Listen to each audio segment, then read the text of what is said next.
नमस्कार दोस्तों, अगर आपके शरीर पर दाद, खुजली या लाल गोलाकार चकत्ते दिखाई देते हैं तो संभव है कि किसी ने आपको मोमेटासोन, क्लोबेटासोल या बीटामेथासोन जैसी क्रीम लगाने की सलाह दी हो।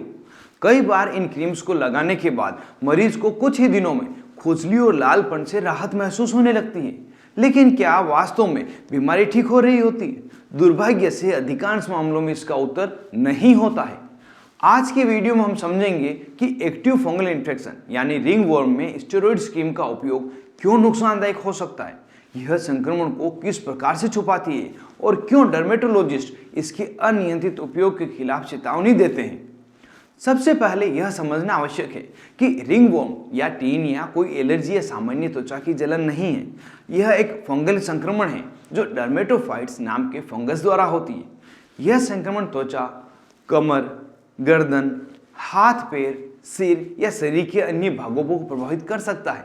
इसके कुछ सामान्य लक्षण हैं जैसे कि खुजली होना, लाल गोलाकार चकत्ते होना, त्वचा का छिलना, संक्रमण का धीरे धीरे फैलना। क्योंकि यह एक फंगल इन्फेक्शन है इसलिए इसके उपचार का मुख्य उद्देश्य फंगल को समाप्त करना होना चाहिए। स्टेरॉइड क्रीम्स क्या करती है?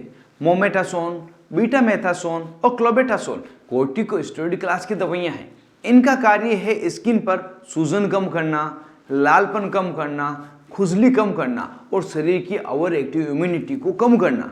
इसी कारण से इसका उपयोग एक्जिमा, एलर्जिक डर्मेटाइटिस तथा सोराइसिस जैसे सूजन संबंधी त्वचा की रोगों में किया जाता है, लेकिन इसका यही गुण फंगल संक्रमण में समस्या बन जाता है। अब जानते हैं रिंगवॉर्म में स्टेरॉइड क्रीम्स नुकसान कैसे पहुंचाती है। जब त्वचा पर फंगल इन्फेक्शन होता है तब शरीर का इम्यून सिस्टम उस संक्रमण को नियंत्रित करने का प्रयास करता है। स्टेरॉइड क्रीम इस इम्यूनिटी को दबा देता है। परिणाम स्वरूप फंगस को बढ़ने और त्वचा में अधिक गहराई तक फैलने का अवसर मिल जाता है। एक तरफ मरीज को ऐसा लगता है कि बीमारी ठीक हो रही है क्योंकि खुजली और लालपन कम होते जाते हैं, लेकिन वास्तव में संक्रमण अंदर ही अंदर सक्रिय बना रहता है और फैलता रहता है। और यही कारण है कि कुछ समय बाद दाद पहले से अधिक बड़ी और जिद्दी समस्या बनकर वापस आते हैं।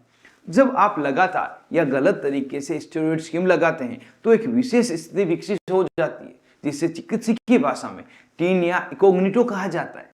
इस स्थिति में दाद का सामान्य स्वरूप बदल जाता है। इन्फेक्शन कहाँ तक फैला है यह स्पष्ट नहीं होता।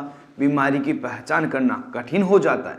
संक्रमण और अधिक रूप से फैल जाता है। कई बार ऐसे मरीज महीनों तक अलग अलग क्रीम्स लगाते रहते हैं, लेकिन वास्तविक कारण फंगल इन्फेक्शन ही होता है।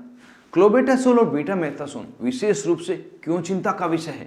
ये दोनों ही अत्यधिक शक्तिशाली टॉपिकल स्टेरॉइड है। इसका लंबे समय तक या अनुचित उपयोग कई समस्याओं को उत्पन्न कर सकता है, जैसे कि त्वचा को पतला करना, स्ट्रेच मार्क्स, त्वचा का रंग बदलना, बार बार संक्रमण होने का खतरा बढ़ाना, फंगल इन्फेक्शन और अधिक गंभीर हो जाना। इसी कारण से क्लोबेटासोल तथा बीटामेथासोन युक्त क्रीमों का उपयोग सिर्फ चिकित्सीय सलाह, डॉक्टर की एडवाइस पर ही किया जाना चाहिए। भारत में एक बड़ी समस्या कॉम्बिनेशन क्रीम्स की है। इसमें अक्सर स्टेरॉइड, एंटी फंगल तथा एंटीबायोटिक मिला होता है। मरीज को शुरुआत में तेजी से राहत मिलती है इसलिए वह महीनों तक उनका उपयोग करता रहता है, लेकिन समय के साथ संक्रमण अधिक जटिल और ट्रीटमेंट रेसिस्टेंट बन जाता है। डर्मेटोलॉजिस्ट के अनुसार बार बार होने वाले और लंबे समय तक रहने वाले रिंगवॉर्म के पीछे स्टेरॉइड युक्त क्रीमों का गलत उपयोग एक महत्वपूर्ण कारण है। तो सही उपचार क्या है? यदि आपको रिंगवॉर्म की समस्या है तो स्किन डॉक्टर, डर्मेटोलॉजिस्ट से परामर्श ले। उचित एंटी फंगल क्रीम या एंटी फंगल टेबलेट का पूरा कोर्स ले। उपचार बीच में बंद ना करें भले ही आपके लक्षण कम हो गए हों। अफेक्टेड एरिया को साफ और सूखा रखें।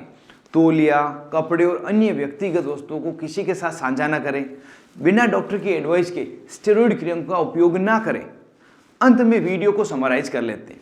मोमेटासोन, बीटामेथासोन और क्लोबेटासोल जैसी स्टेरॉइड क्रीम खुजली और लालपन को अस्थायी रूप से कम कर सकती है, लेकिन एक्टिव फंगल इन्फेक्शन का उपचार नहीं करती। इनका गलत उपयोग संक्रमण को छुपा सकता है, उसे और अधिक गंभीर बना सकता है तथा टीनिया इकोग्निटो जैसी जटिल स्थिति उत्पन्न कर सकता है। इसलिए यदि आपको दाद की समस्या है तो केवल लक्षणों को दबाने की बजाय सही डायग्नोसिस तथा उचित एंटी फंगल ट्रीटमेंट पर ध्यान दें। आपकी त्वचा का स्वास्थ्य सही जानकारी और सही उपचार पर निर्भर करता है। तो दोस्तों आज के इस वीडियो में बस इतना ही। यदि यह वीडियो आपको थोड़ा भी इन्फॉर्मेटिव लगा हो तो इस वीडियो को एक लाइक जरूर से दें और अपने दोस्तों के साथ इसे शेयर करें जो किसी और की भी काम आ सके। और अभी तक आपने अपने YouTube channel learn about medicine को सब्सक्राइब नहीं किया हो तो इस लाल गोले पर क्लिक करके सब्सक्राइब करें, साथ ही बेल आइकन जरूर दबाएं जिससे कि आने वाले वीडियो के सभी नोटिफिकेशन आपको सबसे पहले मिले और मेरा नया वीडियो आप फ्री में सबसे पहले देख पाएं। मिलते हैं अगले वीडियो में, तब तक के लिए स्वस्थ रहें और मस्त रहें।